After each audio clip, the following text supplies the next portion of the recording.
안녕하세요 여러분.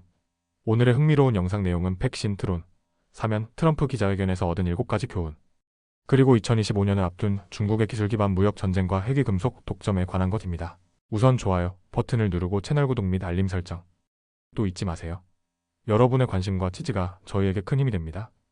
첫 소식은 월스트리트 저널의 최신 기사 내용을 바탕으로 2024년 12월 16일 도널드 트럼프 대통령 당선자가 가진 기자회견의 주요 내용을 소개해드리겠습니다. 이 영상에서는 트럼프가 백신, 외교, 관세 등 다양한 주제에 대해 밝힌 입장과 정책 방향을 간단하고 명확하게 정리해드리겠습니다. 첫째, 백신에 대한 입장. 트럼프는 공립학교에서 백신 접종을 의무화하는 것에 대해 회의적인 입장을 밝혔습니다. 그는 의무화에 큰 관심이 없다고 말하며 개인의 자유를 더 중시하는 태도를 보였는데요. 하지만 소아마비 백신과 같은 중요한 백신은 유지할 것이며 차폐증과 백신의 연관성 여부를 조사하겠다고도 밝혔습니다. 이 부분은 과학적으로 논란이 큰 주제인데 그의 발언은 앞으로의 정책에 큰 영향을 미칠 수 있습니다. 둘째, 내각 후보자에 대한 상원의 반대. 트럼프는 자신의 내각 후보자들에 대해 훌륭한 사람들이라고 평가하며 상원의 반대가 정치적이거나 부당할 경우 강하게 대응할 수 있음을 암시했습니다. 특히 보건복지부 장관으로 지명된 로버트 F. 케네디 주니어에 대한 상원의 반대가 예상되는데 트럼프는 이에 굴하지 않을 뜻을 내비쳤습니다. 셋째, 외교정책. 중동과 러시아, 우크라이나 갈등. 중동 문제에 대해서는 하마스가 인질들을 석방하지 않을 경우 지옥이 터질 것이라고 강경한 입장을 밝혔습니다. 또한 시리아 주둔 미군 철수에 대한 질문에는 지금은 철수 계획이 없다고 답하며 현상 유지를 시사했습니다. 한편 러시아와 우크라이나 간의 갈등에 대해서는 약간의 진전을 이루었다고 언급했지만 구체적인 내용은 공개하지 않았습니다. 넷째, 드론 사건에 대한 발언.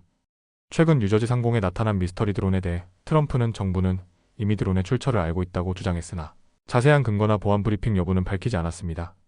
이 발언은 드론의 정체에 대한 궁금증을 더욱 자극하고 있습니다. 다섯째, 관세 정책. 트럼프는 취임 후 관세를 2배로 늘릴 계획을 가지고 있다고 밝혔습니다. 그는 관세를 통해 미국을 부유하게 만들겠다고 말하며 상호주의 원칙을 강조했습니다. 특히 중국과의 무역 협정에서도 강경한 입장을 유지할 것으로 보입니다. 여섯째, 틱톡 금지 여부. 틱톡에 대한 입장은 다소 모호했습니다.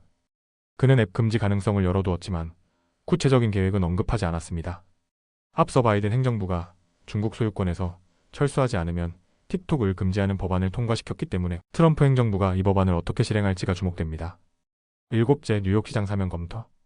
마지막으로 트럼프는 뇌물 및 사기 혐의로 기소된 뉴욕시장 에릭 애덤스에 대한 사면 가능성을 열어두었습니다.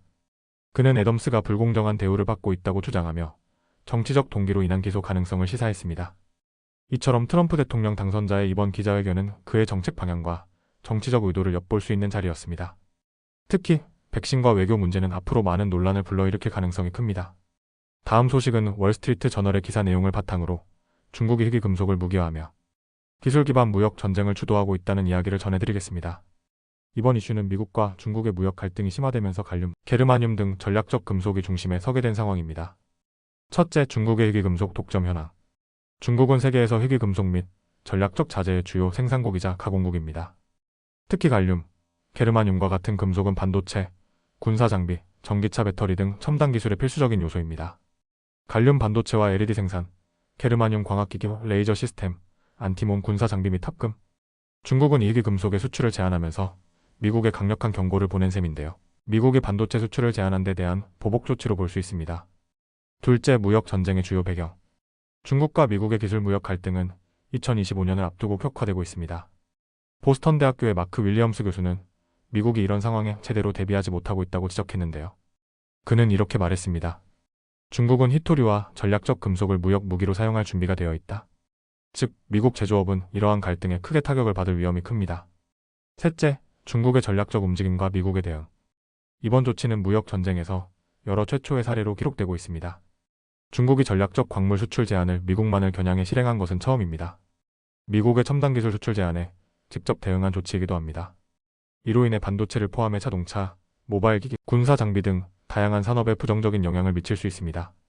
특히 미국이 중국에 의존하는 리튬, 흑연, 히토류 같은 자재들도 앞으로 더 큰 이슈가 될 수 있습니다. 넷째, 지정학적 영향과 산업 타격. 전문가들은 2025년이 중요한 변곡점이 될 수 있다고 전망합니다. 그 이유는 다음과 같습니다. 중국이 희귀 금속을 지속적으로 무기화하면 공급망 불안정이 심화됩니다. 중국은 가격 상승을 유도하며 세계 시장을 압박할 수 있습니다. 미국을 포함한 다른 국가들은 대체 공급원을 찾기 위해 투자와 기술 개발이 필요하지만 시간이 오래 걸립니다. 다섯째, 미국의 대응 전략. 미국은 이미 여러 조치를 취하고 있지만 해결하기에는 여전히 갈 길이 멉니다. 단기 대응 중국과의 무역 협상을 통해 핵심 자재의 공급을 유지. 장기 전략 국내 광산 개발 투자, 정유 및 가공 산업에 대한 기술 개발, 히토류 및 전략 금속의 대체재 개발. 하지만 윌리엄스 교수는 미국이 단기적으로는 무리한 관세 인상을 피해야 한다고 경고했습니다. 여섯째, 중국의 희귀금속 시장 지배력. 중국이 이 시장을 장악하게 된 이유는 낮은 노동 비용과 환경 기준, 그리고 정부의 강력한 투자 지원 때문입니다. 실제로 미국은 과거 히토류의 주요 생산국이었지만 채굴 비용과 환경 규제로 인해 시장에서 점차 밀려나게 되었습니다.